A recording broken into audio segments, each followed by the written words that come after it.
take our reflex hammer here. We're going to say we think we probably have got a shoulder. We take this now and it stops about 90 degrees. So we know we've got a little bit of a problem here. So now we're going to do our neurology.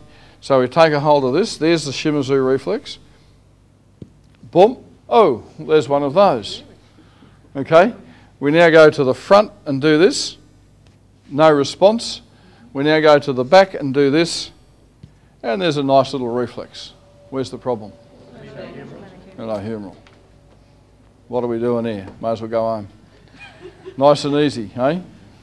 So we're now going to say, all right, it's glenohumeral, so let's go and find out what we've got. So we go A to P, P to A, medial to lateral, lateral to medial, rotation and rotation. We're going to say it's all normal except the movement from P to A.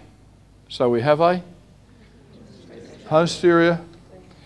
We press in there and she says that's painful. So that's all in place there. We bring this up to here like so. Turn that down at 45 degrees and Kerry's going to push her elbow back up towards me. Up she goes and it's weak. Everybody's happy. Sorry? Oh, I haven't got there yet.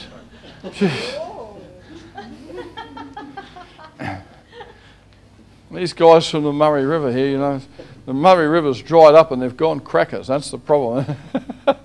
All right, so we're now going to come along here. We've done our Shimizu here. We're now going to come and do a pre-test. We said it was posterior, so we push on in posterior there and we expect that reflex to disappear.